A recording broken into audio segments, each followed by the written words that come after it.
কেমন আছেন সকলে? ম্যাজিক মেকার্সের নতুন একটা ভ্লগে আপনাদেরকে স্বাগত জানাই।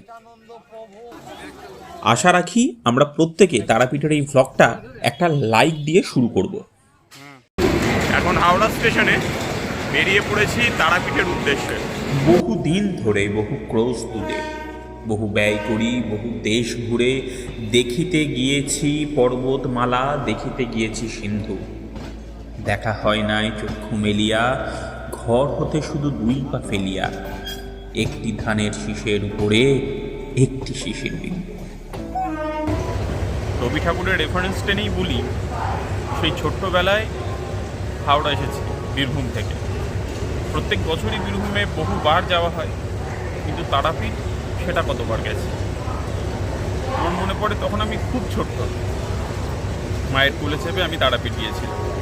আর আজ 2024-এর কালী পুজোর দিন আবার আজ তারাপীঠ যাচ্ছি, আর সেখান থেকে নিজের বাড়িতে যাব। সকালবেলায় হাওড়া স্টেশনে এসে গেছি, 6:05 ট্রেন ছাড়বে। আশা করছি আজকের যাত্রাটা খুব সুন্দর হবে। হাওড়া থেকে রামপুরহাট যাবার অনেকগুলো ট্রেন আছে। আমি গিয়েছিলাম সকাল 6:05 13017 গণদেবতা এক্সপ্রেসে। 9:40 ভেতর আমরা রামপুরহাট স্টেশনে নেমে গিয়েছিলাম। এছাড়াও যদি একটু আয়েশ করে যেতে চান তবে আছে 22309 বন্দে ভারত এক্সপ্রেস, যা সকাল 7:45 ছাড়ে। তবে চেয়ার কারে এর ভাড়া 740 টাকা, যা গণদেবতার স্লিপারের থেকে অনেকটা বেশি।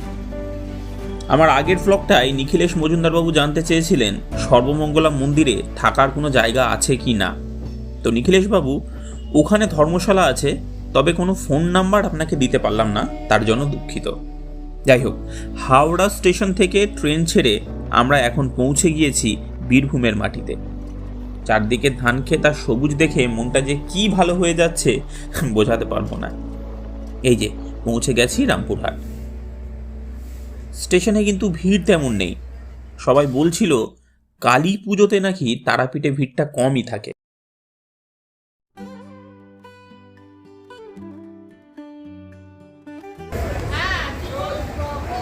এই সবে রামপুরহাট স্টেশনে নামলাম। এখান থেকে এবারের গন্তব্য তারাপীঠ। যেমনটা বলেছিলাম আপনাদেরকে, অবশ্যই তারাপীঠের আপনাদের হয়তো জানা বা না জানা বেশ কিছু তথ্য দিয়ে এই ভিডিওটা আমি ভরিয়ে তুলব। সঙ্গে থাকবেন ভিডিওটার শেষ অবধি। রামপুরহাট স্টেশনের বাইরেই রয়েছে অটো স্ট্যান্ড, যেখানে সারি সারি দিয়ে ছোট বড় অনেক অটো পেয়ে যাবেন। বড় অটোতে ভাড়া 40 টাকা মাথা পিছু এবং ছোটগুলোতে 50 টাকা মাথা পিছু। তবে 5 জন হলে ছোট অটো নেওয়াই ভালো। অটো স্ট্যান্ড থেকে তারাপীঠ পৌঁছতে সময় লাগে 25 মিনিট। এই সময়ের মধ্যে রাস্তার চারপাশ না বড়ই সুন্দর, আর তারাপীঠে ঢোকার সাথে সাথে চোখে পড়বে অসংখ্য হোটেল। অফ সিজনে এলে আপনারা মোটামুটি 500 থেকে 700 টাকার ভিতরে নর্মাল রুমগুলো পেয়ে যাবেন, আর 900 থেকে 1500-এর ভিতরে এসি রুম। আমরা ছিলাম দ্বারকা নদের পাশে একটি হোটেলে, নাম প্রান্তিক। হোটেলের লাগেজ রেখে আমরা বেরিয়ে পড়লাম বাজার করতে। আসলে এখানে অনেক ছোট ছোট কিচেন আছে, যেখানে বাজার করে দিলে কিছু সামান্য টাকার বিনিময়ে তারা রান্না করে দেয়। আর এখানকার রান্না কিন্তু একেবারে ঘরোয়া, তবে যদি চান একটু মশলাদার রান্না সেটাও হয়ে যাবে। তাছাড়া হোটেল বা রেস্টুরেন্টের ব্যবস্থাও আছে। দ্বারকা নদের পাশ দিয়ে হাঁটতে হাঁটতে একটা সাঁকো পার করে পৌঁছে গেলাম বাজার। এখানে মাছ, মাংস, সবজি, মুদিখানার সামগ্রী সমস্ত কিছুই পেয়ে যাবেন। তবে মাছ কেনার সময় অবশ্যই বলছি, দরদাম করতে একদম ভুলবেন না। এখানে না মাছের দাম বড্ড বেশি, তবে হ্যাঁ, মাছ কিন্তু একদম ফ্রেশ। এখানে না বেশ কয়েকটা বাজার আছে, আর যদি খাসির মাংস পছন্দ করেন তবে পেয়ে যাবেন দুটি অপশান। এখানে দেশি খাসি আর দেশি পাঁঠা দুটোই পাওয়া যায়, আর দুটোই কিন্তু অনবদ্য। তারাপীঠের যে মন্দিরটা তার ঠিক অপোজিটে যে রাস্তাটা, সেখানে পেয়ে যাবেন মায়ের কুমারী রূপ। কিছুটা হেঁটে যেতে হবে। কালী পুজোর দিন হওয়ার কারণে ওখানে সেরকম বেশি ছবি তোলা হয়নি, কারণ ছবি তোলায় একটু রেস্ট্রিকশন ছিল।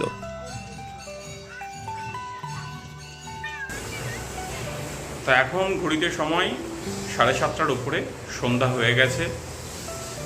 তো এখন স্নান করে একদম জামা কাপড় পরে রেডি, এরপর পুজো দিতে বেরোবো। তো বেরিয়ে পড়েছি, এরপর মন্দিরে যাওয়ার পালা।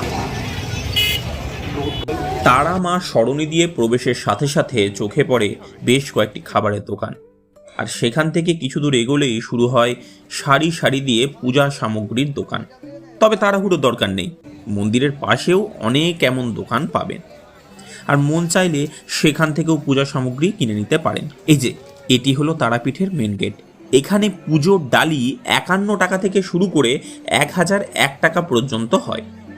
দক্ষিণা কিন্তু আলাদা, এবং মন্দিরে প্রবেশের জন্য জেনারেল এবং স্পেশাল লাইনের ব্যবস্থা আছে। স্পেশাল লাইনগুলির জন্য মূল্য 300-500 এরম কিছুটা, যদিও আমার কোনো টাকা লাগেনি।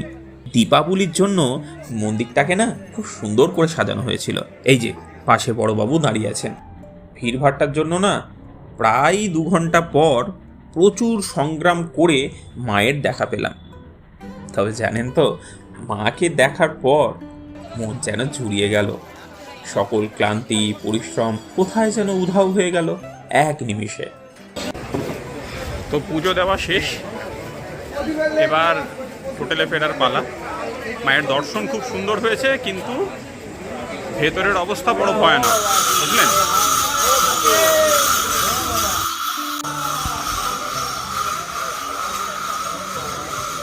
ভেতরে তো সত্যি কথা বলতে কি,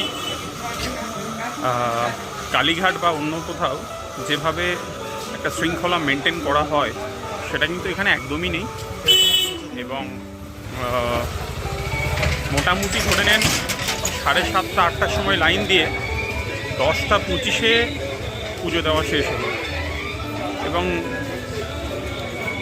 মানে বয়স্ক মানুষ হলে এবং যদি বাচ্চা মানুষ হয়, সেক্ষেত্রে কিন্তু মানে একটা অঘটন ঘটে যাওয়ার মতো অবস্থা। ভেতরের অবস্থাটা এতটাই বিশৃঙ্খল।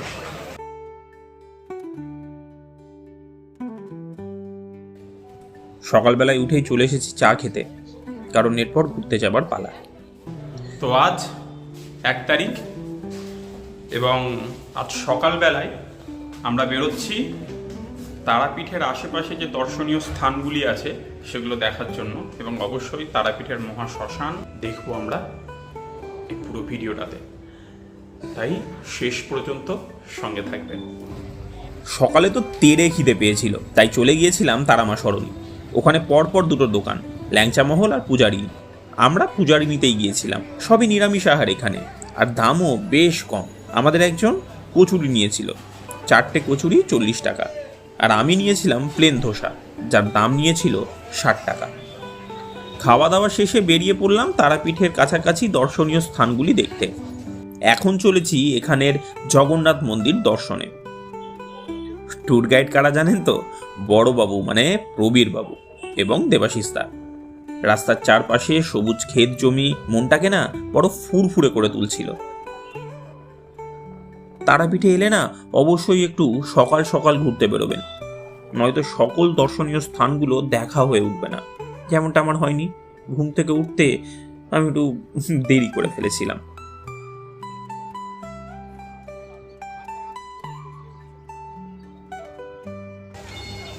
একচক্র গ্রামের দিকে যেতে সবার প্রথমে পড়ে এই জগন্নাথ মন্দির। তবে এর ভিতর না ছবি তোলা কঠোরভাবে নিষিদ্ধ এবং 2000 টাকা ফাইন, তাই ভিডিও করার সাহস পাইনি। তবে দেখতে ভারী সুন্দর ভিতরটা। সিঁড়ি দিয়ে ওঠার সময় পুরাণের 10 অবতার এবং অন্যান্য কিছু রেফারেন্স পাবেন, এবং প্রধান মন্দিরের পিছনে ছিল আরও কয়েকটি মন্দির। এর ঠিক পাশেই শ্রী শ্রী বাঁকা রায় শ্রীর মন্দির বা কৃষ্ণের মন্দির। এর স্তম্ভগুলিতেও 10 অবতারের মূর্তি ফুটে আছে।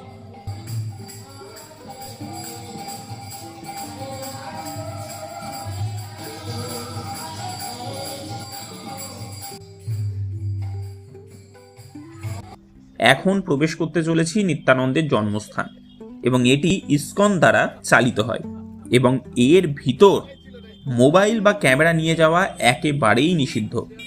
এখানে প্রবেশের সময় টোকেন দিয়ে সে সমস্ত কিছু জমা করে যেতে হবে। ভিতরে প্রবেশ করলে দেখতে পাবেন নিত্যানন্দের জন্মস্থান, যেটি বর্তমানে গর্ভগৃহ, নিত্যানন্দের ব্যবহৃত কুয়ো, ষষ্ঠীতলা, গোশালা এবং আরও বেশ কিছু জায়গা। এখন এসে গেছি একচক্রধামের অন্যতম আকর্ষণ পাণ্ডবদের রান্নাঘর। যতুগৃহের পর পাণ্ডবরা নাকি এখানেই আশ্রয় নিয়েছিল বহুকাল, এবং এখানেই নাকি রান্না হতো তাদের।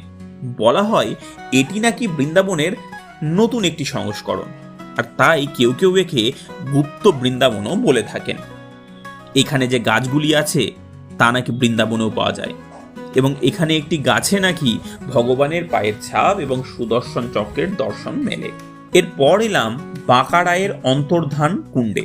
ওখানের এক নিবাসী আমাদের জানালেন, বীরচন্দ্রপুর নিত্যানন্দ প্রভুর ছেলের নাম ছিলেন বীরভদ্র। নিত্যানন্দ প্রভুর ছেলের নাম হলো বীরভদ্র, তার জন্য নিত্যানন্দ প্রভু নাম রেখেছেন বীরচন্দ্রপুর। এক চক্র ধাম নিত্যানন্দ প্রভুর জন্মস্থান, গুপ্ত বৃন্দাবন এখন দর্শন করছেন। এক চক্র ধামে নিত্যানন্দ প্রভুর জন্মস্থানে ঢুকে পড়েছেন, গুপ্ত বৃন্দাবন এখন দর্শন করছেন। তাই নিত্যানন্দ প্রভুর মা বৃদ্ধ বয়সে বলেছিল, বাবা আমি খানিক গঙ্গার সাগর যাব। প্রভু মাকে নিয়ে যেতে পারেনি। মায়ের যা শরীরের অবস্থা, গঙ্গার সাগর পৌঁছাবে না। মায়ের সঙ্গের লোক সবাই চলে যাচ্ছে, মাকে নিয়ে যেতে পারছে না। তার জন্য নিত্যানন্দ প্রভু বলল, মা গো, ওরা দেখি যাক, তোমাকে আমি এখানে গঙ্গা সাগরে চান করাবো। কি করি করাবি বাবা? দেখো মা আমি কি করছি। হাটুগিরি যত তীর্থ গঙ্গা সাগর আছে সবাইকে আহ্বান করলেন নিত্যানন্দ প্রভু যে আমার মা বাবা চান করবে, আপনারা সকল মিলে ওখানে যাবে। যত তীর্থ গঙ্গা সাগরকে আহ্বান করে নিত্যানন্দ প্রভু এই কুণ্ডে নিয়ে এলেন। দিয়ে মা পদ্মাবতীকে আর হারাই পণ্ডিতকে চান করালো। মায়ের নাম পদ্মাবতী, বাবার নাম হারাই পণ্ডিত। সামনের মন্দিরটা নিত্যানন্দর জন্মস্থানের মন্দির। হারাই পণ্ডিতের ময়দানে দাঁড়িয়ে আছেন বাবা। জলে যে পড়ে আছে বাঁকি বিহারী কৃষ্ণ জগন্নাথের মন্দিরের কাছে আছে, দেখবেন মাজা বেঁকা, ট্যাং বেঁকা, ঘাড় বেঁকা, নামটো আবার বাঁকা। উনি যত লীলা খেলা করি লাস্টে এসে আমাদের এই মর্তের এই পেটটা চালাবার জন্য এখানে ধানের চাষ করেছিলেন, ধান পুঁতেছিলেন। আমাদেরকে নিবার করেছে যে আমার এই জমিটা তোমরা খানিক পরিষ্কার করো। তো আমরা পরিষ্কার করতে লাগলাম। উনি খাবার নিয়ে চলে এলো, এসে বলল, হারে কতটা পরিষ্কার হলো প্রভু, আমরা আজকে আর পারবো না। ঠিক আছে তোমরা খাবার খাও, আমি দেখে আসি কতটা পরিষ্কার করেছে। উনি দেখতে যেয়ে 10টা হাত বার করি জমিখানা পরিষ্কার করি উনি ওখানে অন্তর্ধান হয়ে গেলেন। আর আপনার বাবার, আমার বাবার, আপনার মা, আমার মা টবেসটা ধরে নিল। আমাদেরকে এমনভাবে করি খেতে বুঝে গেল। এখানে মা বাবা দেখি রাস্তাটা দেখিয়ে দিয়ে উনি ওখানে অন্তর্ধান হয়ে সুলঙ্গ হয়ে যেয়ে ইস্কন মন্দিরের কাছে নদী আছে, দেখবেন যমুনা নদী, কদম ঘন্টির ঘাট। ওই যমুনার তীরে যেয়ে নিম কাঠ হয়ে ভেসে উঠলেন ওই বাঁকি বিহারে। এখানে বিলীন হয়ে গেল। আমার মা বাবা দেখি রাস্তাটা দেখিয়ে দিয়ে গেল, যমুনার তীরে যেয়ে নিম কাঠ হয়ে ভেসে উঠলেন। নিত্যানন্দ প্রভুর মা চান করা জায়গা, বাঁকি বিহারীর কৃষ্ণ আর বিলীন হওয়া জায়গা। যত তীর্থ হলো সারা, বাকি রইল হাঁটুগাড়া। এটা হাঁটুগাড়া আশ্রম বাবা। উনি হেড মাস্টার এক চক্র ধামে। মাইনে টাইনে দেয় না, যেমন কর্ম করবেন বাড়িতে বসে বসে মাইনে পাবেন প্রভু। হরে কৃষ্ণ হরে কৃষ্ণ হরে কৃষ্ণ, তার কাছে এসেছেন দর্শন। যতই বৃষ্টি হোক এই পুকুরের মধ্যে যে ত্রিশূলটি রয়েছে সেটি নাকি ডোবে না, এবং এই পুকুরের গভীরতা নাকি আজও কেউ মাপতে পারেনি। কি অদ্ভুত ভাবুন।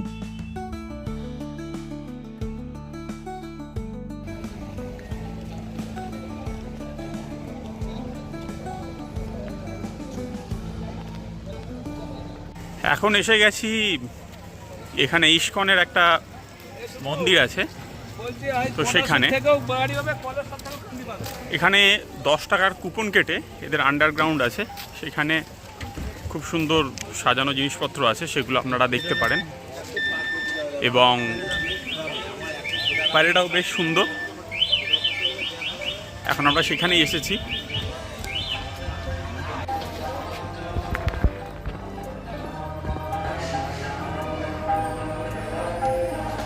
সমস্ত ঘোরা শেষ, এবার চলে এসেছি তারাপীঠের মহাশ্মশানে।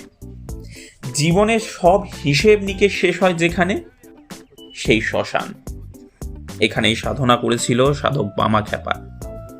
সেই পুণ্যভূমিতে আমি আজ অবশেষে আসতে পেরে সত্যিই বড় ধন্য অনুভব করছি। এখানে আছে মায়ের চরণ, বামদেবের সমাধি, দুটি একে অপরের পাশাপাশি। মা যেন তার সন্তানকে আগলে রেখেছে নিজের কাছে। এছাড়াও আছে পঞ্চমূর্তির আসন, যেখানে বামদেব মায়ের তপস্যা করেছিল। সবশেষে আরও একবার গিয়েছিলাম মায়ের মন্দিরে। আবার কবে আসবো তার তো জানা নেই, ভাবলাম একবার দেখে আসি মন্দিরটা। আজ তবে আসি, দেখা হচ্ছে পরের ভিডিওয়। আর ভিডিওটা ভালো লাগলে অবশ্যই লাইক, কমেন্ট আর শেয়ার করতে ভুলবেন না, এবং চ্যানেলটিকে সাবস্ক্রাইব করে পাশে থাকবেন।